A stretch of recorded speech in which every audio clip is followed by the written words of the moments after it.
المشاهدون الأكارم، سعدتم مساء أينما كنتم بكل خير. من الفضائية الإريترية نحييكم ونقدم لحضراتكم نشرة أخبار هذا المساء، نستهلها كالعادة بأهم وأبرز العناوين.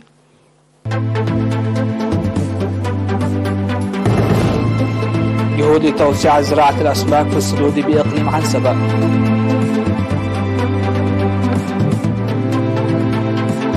دعوة للعناية الجيدة بمجال الصرف الصحي.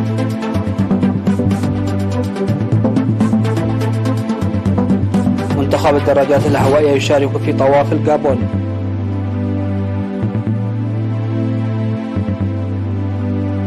جنوب أفريقيا تعلن عن مناورات بحرية مشتركة مع الصين وروسيا.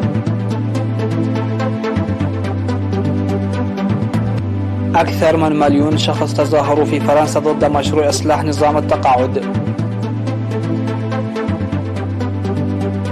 والرئيس الألماني يسلم وزير الدفاع الجديد وثيقة تعيينه.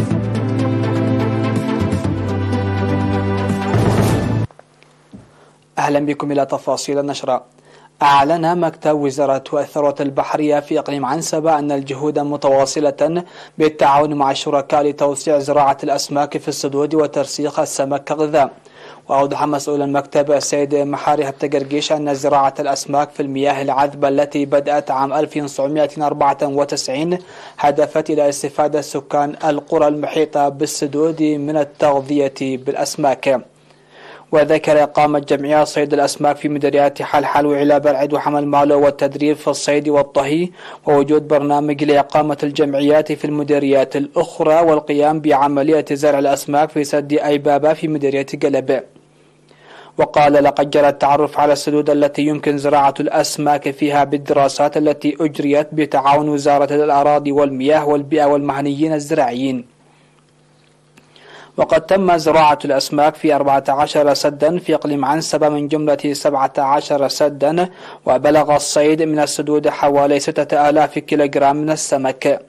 وأشار إلى وجود برنامج هذه السنة لتفقد جميع السدود المزروعة بالسمك للتعرف على كمية السمك وزيادتها في السدود التي تواجه النقص، داعيا الحفاظ على نظافة السدود والحيلولة دون تلوثها بمحركات الضخ.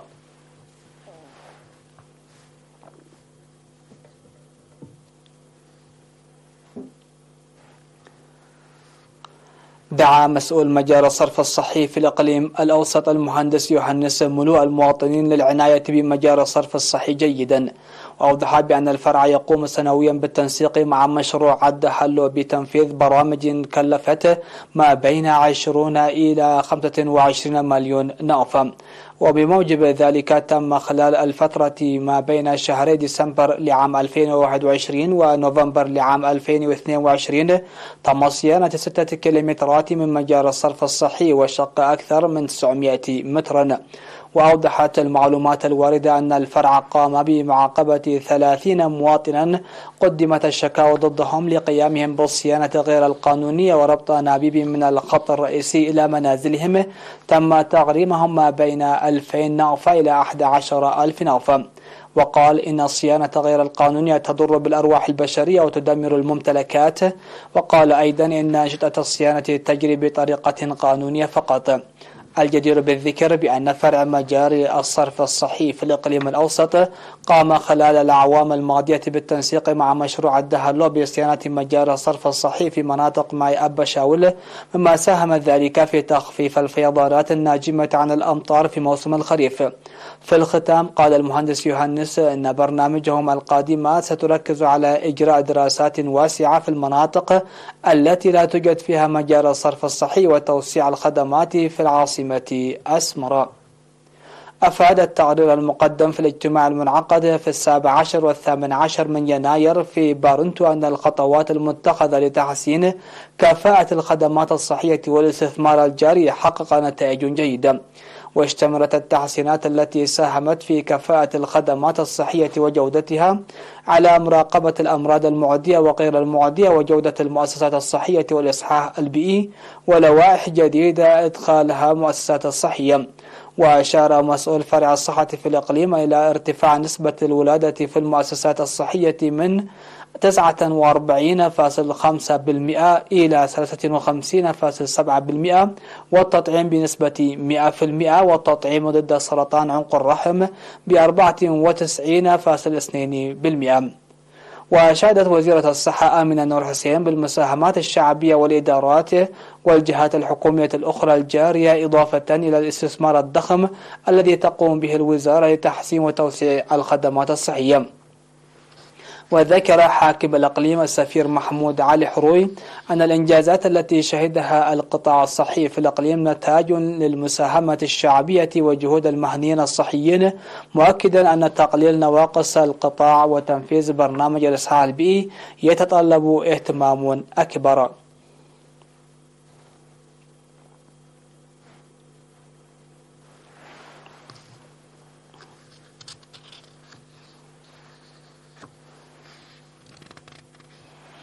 جرت مراسم وداع رسمية يوم أمس 19 من يناير في مكتب مفوضية الثقافة والريادة لمنتخب الدراجات الهوائية المشارك في طواف أميسام وونغو الجابوني 16 المنظم من 23 وحتى 29 من يناير.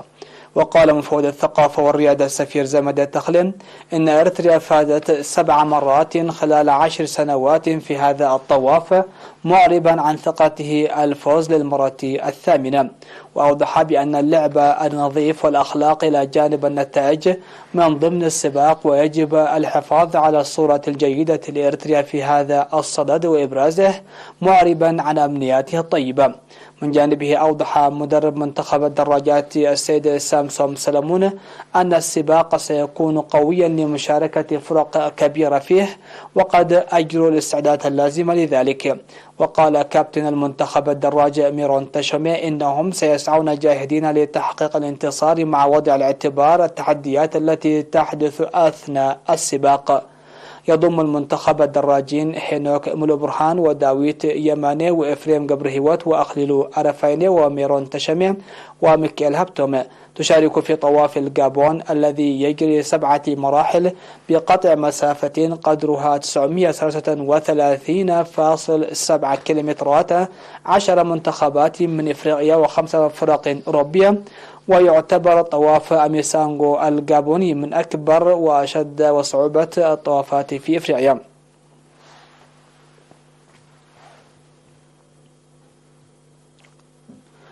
ارتفعت مدرسة العين بدة الابتدائية في ضاحية بدة بمدينة قلعلو إلى المرحلة المتوسطة في العام الدراسي 2022-2023 استجابة لمطلب التعليم المتوسط. وأوضح مدير المدرسة الأستاذ عبد الله أن ارتفاع الوعي التعليمي زاد من عدد الطلاب ومواصلة التعليم. وذكر القيام بأنشطة منسقة لرفع مشاركة المرأة في التعليم وتقوية الكفاءة والمنافسة. تستقبل مدرسة العين بدة الابتدائية والمتوسطة أكثر من 260 طالب، بينهم 299 طالبة.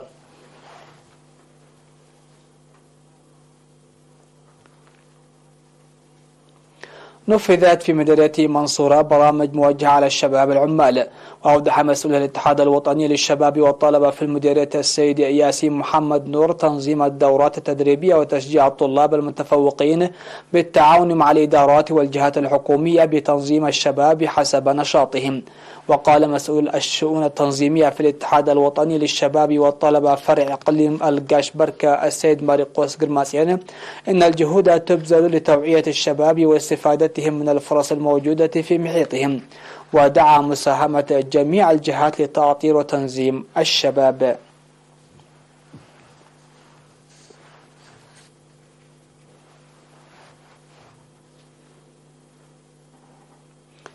نشرتنا لا زالت مستمرة من الفضائية الإرتجاء، لكن بعد الفاصل.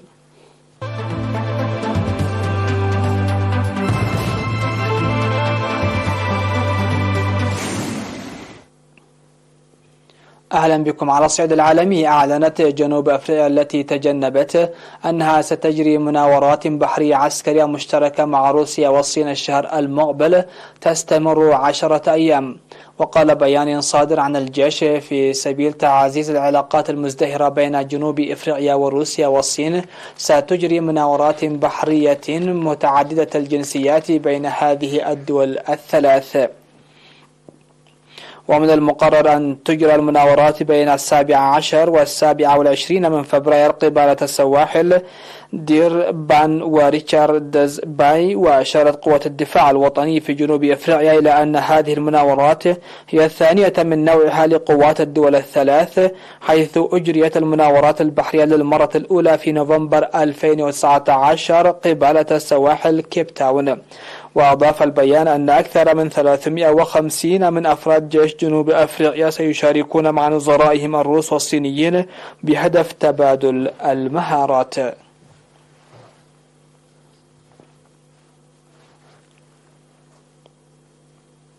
لأول مرة منذ أكثر من 10 سنوات تنجح النقابات العمالية بفرنسا في رص الصفوف وتشكيل جبهة مشتركة في مظاهرات للتعبير عن رفضها القاطع لمشروع إصلاح نظام التقاعد للرئيس إيمانويل ماكرون وحكومته.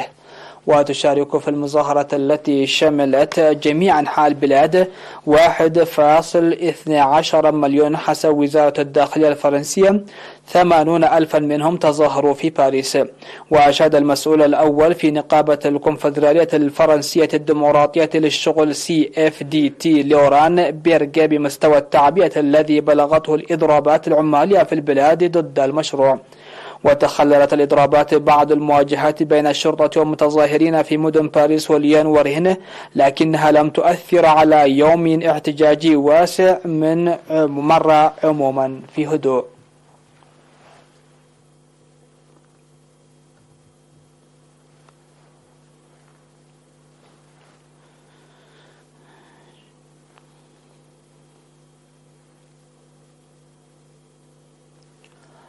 في توقيت حاسم، تسلم وزير الدفاع الألماني الجديد بوريس وثيقة تعيينه في مراسم أكد خلالها الرئيس الألماني شتاينماير ضرورة جعل الجيش الألماني قادرا على الردع وجاهزا للدفاع في ظل التهديدات الجديدة. وأدى الوزير الجديد اليمين الدستورية في البرلمان الألماني بوندستاغ، وشارك المستشار الألماني أيضا في حفل التنصيب بقصر بيلفو الرئاسي ببرلين. وأشار الرئيس الألماني إلى أن بيستوريوس يتولى هذا المنصب في ظل وضع خطير لم تشهده ألمانيا منذ فترة طويلة ويتعين عليه البدء مباشرة. وأكد الرئيس الألماني قائلا: ألمانيا ليست في حرب، ولكنه أشار إلى أن هناك حقبة في مواجهة رياح معاكسة ستبدأ بالنسبة لبلاده.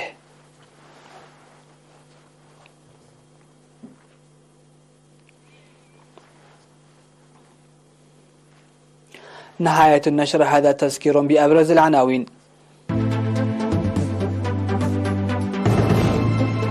جهود لتوسيع زراعة الأسماك في السدود بإقليم عنسبة.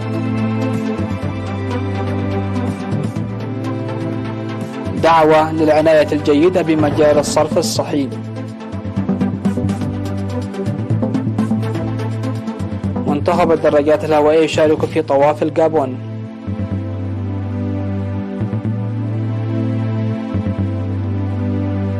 جنوب أفريقيا تعلن عن مناورات بحرية مشتركة مع الصين وروسيا.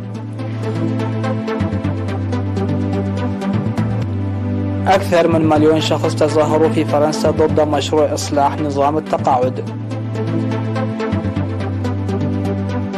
والرئيس الألماني يسلم وزير الدفاع الجديد وثيقة تعيينه.